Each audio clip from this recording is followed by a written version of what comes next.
मिर्ज़ा साहब, अभी जो सिचुएशन हम देख रहे हैं मुल्क में, मुआशी अदम इस्तेहकाम है, और उससे पहले जो जब अभी ये असम्बलीज डिज़ोल्व नहीं हुई थी, सियासी अदम इस्तेहकाम भी बेहद ज़्यादा था। अवाम मायूस हो चुकी है, गरीब सड़कों पर है, और बिजली के बिल आप देख रहे हैं बेतहाशा है, महंगाई बेतहाशा है। ऐसे में इंतखाबात से कुछ तब्दीली आएगी, या जिस तरह से नज़ीर लगारी साहब कह रहे हैं कि पहले लड़ाइयों को हल करना पड़ेगा, अपने मसले मसाइल जो हैं, अपनी जो ज़ाती हमारे मफाद है उनको असाइड करके फिर ही बेहतरी की जानिब हम जा सकते हैं? मेरे ख्याल में सबसे अहम सवाल किया आपने आमना साहिबा, उसकी वजह ये है कि इंतखाबात हो भी जाए, अगर हम मंजरनामा बनाते हैं आगे का, तो उसमें ज़ाहिर है कि पीडीएम वाली जो जमातें वही दौड़ रही होंगी। अच्छा, हमने इनका दौरे हुकूमत देख लिया है, हमने 16 माह भुगते। उससे पहले हमने देखा कि जी नवाज शरीफ साहब या नून लीग ने 5 साल 13 से 18 तक क्या किया।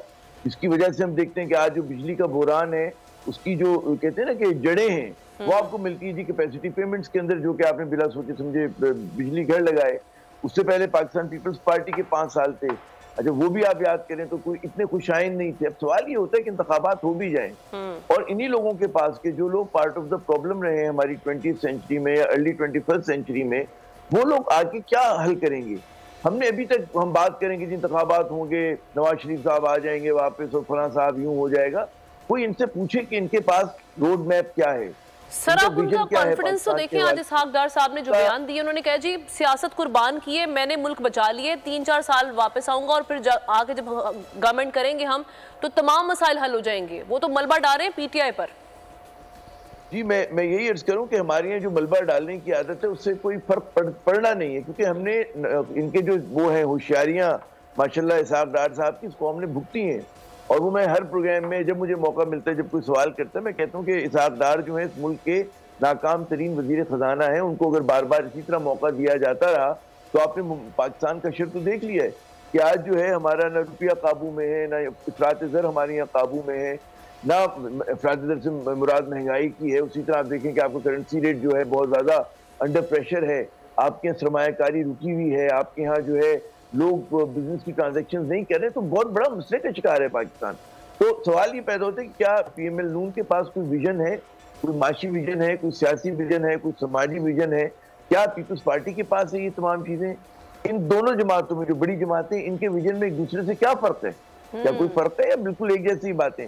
हम लोग फंसे हुए शख्सियतों में, हम हर गैर जरूरी चीज पे वक्त जाया करते हैं कि जी फला आएगा तो वो बचा लेगा, जो है फला सब जो है वो जिम्मेदार है।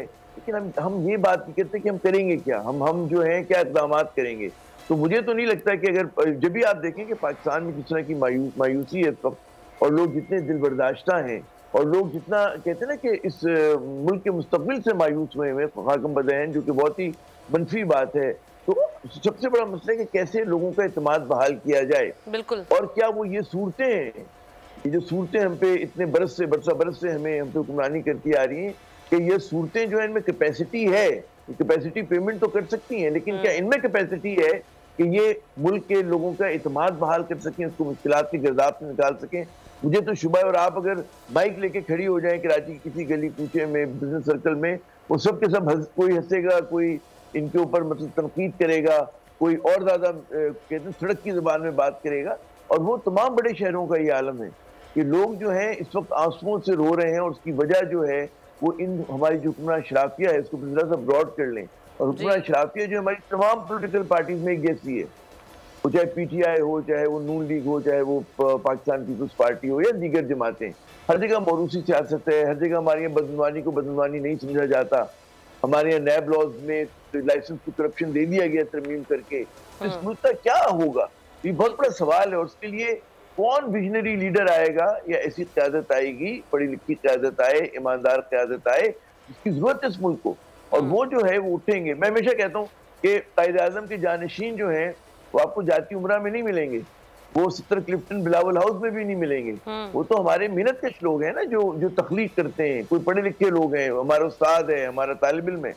उनको आप लोग पनपने का मौका नहीं दे रहे, बल्कि आपने उनका गला घोटा हुआ है। आपने कहा जी हुक्मरानी का हक सिर्फ डीएनए की बुनियाद पर है, और डीएनए की बुनियाद पर अगर है तो फिर तो पाकिस्तान में जमहूरियत भी फ्रॉड है, बोगस जमहूरियत है। और आप इलेक्शन करा भी लें तब भी हमारे मसले इसी तरह के रहेंगे। और सबसे आखिरी बात कि रियासत उस वक्त अपने आप को मजबूत करती है जब वो अपने अंदरूनी तजादात को हल कर रही हो मुसलसल। हमारे यहाँ जो है फॉल्ट लाइंस जो है वो बढ़ती चली जा रही हैं। तो मेरे ख्याल में हमारी जो इस वक्त एस्टेब्लिशमेंट है उसको सोचना चाहिए जंगी बुनियादों पर कि कैसे मुल्क को इस गिरदाव से निकालना है।